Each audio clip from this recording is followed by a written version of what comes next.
গোটা ত্রিপুরায় কোটি কোটি টাকার জমি কেলেঙ্কারির তথ্য পাওয়া গিয়েছে। তারপরেও মুখ্যমন্ত্রী ডক্টর মানিক সাহা সিবিআই তদন্তের নির্দেশ দিচ্ছে না। আগামী 15 দিনের মধ্যে জমি কেলেঙ্কারি নিয়ে কোনো পদক্ষেপ গ্রহণ না করলে গোটা রাজ্যে বৃহত্তর আন্দোলনে সামিল হবে প্রদেশ কংগ্রেস। শুক্রবার প্রদেশ কংগ্রেস ভবনে সাংবাদিক সম্মেলনে এমনটাই জানিয়েছেন প্রদেশ কংগ্রেস সভাপতি আশিস কুমার সাহা। শুক্রবার প্রদেশ কংগ্রেস ভবনে আয়োজিত এক সাংবাদিক সম্মেলনে প্রদেশ কংগ্রেস সভাপতি আশিস সাহা বলেন, জমি কেলেঙ্কারি ত্রিপুরা একটি বড় কেলেঙ্কারি হয়ে দাঁড়িয়েছে। এই বিষয়ে ত্রিপুরা বিধানসভায় কংগ্রেসের বিধায়করা আলোচনা করতে চাইলে তাদের থামিয়ে দেওয়া হয়। পরবর্তী সময়ে বিধায়ক সুদীপ রায় বর্মন সাংবাদিক সম্মেলনে এই বিষয়ে তুলে ধরেন। সেদিন শ্রী সাহা বলেন, গত 2023 সালের 18 সেপ্টেম্বর সিপাহীজলার ডিএম রাজ্য সরকারের নিকট জমি দুর্নীতি নিয়ে চিঠি দিয়েছিলেন। ওই চিঠিতে 1400 কানি জায়গার দুর্নীতির বিষয়ে উল্লেখ করেছিলেন তিনি। পাশাপাশি ওই চিঠিতে জমি মাফিয়াদের সাথে জড়িত সংশ্লিষ্ট দপ্তরের দুজন উচ্চপদস্থ কর্মচারীর নামও দেওয়া হয়েছিল। কিন্তু আশ্চর্যের বিষয়, চিঠি দেওয়ার 22 দিনের মাথায় তাকে বদলি করে দেওয়া হয়েছে। কারণ তার অপরাধ সাধারণ মানুষ হয়ে জমি কেলেঙ্কারি নিয়ে সরব হয়েছিলেন তিনি। ওই চিঠিতে সিপাহীজলা জেলার ডিএম লেখেন, সিপাহীজলা জেলায় কোনো দলিল প্রমাণ ছাড়াই জমি হস্তান্তর করা হয়েছে।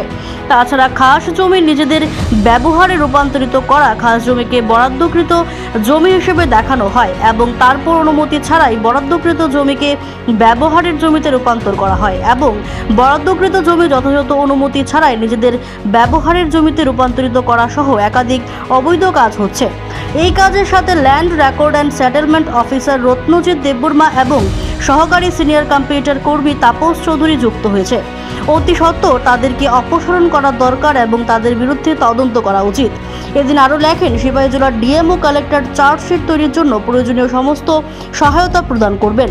তিনি আশঙ্কা প্রকাশ করে বলেন, সংশ্লিষ্ট দপ্তরের দুজন আধিকারিকরা ভূমি মাফিয়াদের মাধ্যমে বিষয়টি জানতে পারলে তারা জমি রেকর্ড কারচুপির চেষ্টা করতে পারে।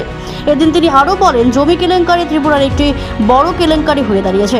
গোটা রাজ্য কোটি টাকার জমি কেলেঙ্কারি গন্ধ পাওয়া যাচ্ছে। অতি সত্ত্বরের বিরুদ্ধে মুখ্যমন্ত্রীকে হস্তক্ষেপ করা দরকার। কোনো দুর্বলতা না থাকলে সিবিআই তদন্ত দেওয়া উচিত। তাই আগামী 15 দিনের মধ্যের বিরুদ্ধে মুখ্যমন্ত্রী হস্তক্ষেপ গ্রহণ না করলে গোটা রাজ্যে বড় আন্দোলনে সামিল হবে প্রদেশ কংগ্রেস। জল জীবন মিশন নিয়ে দেখছেন সারা রাজ্য জুড়ে আজকে মানুষ জলের জন্য হাহাকার।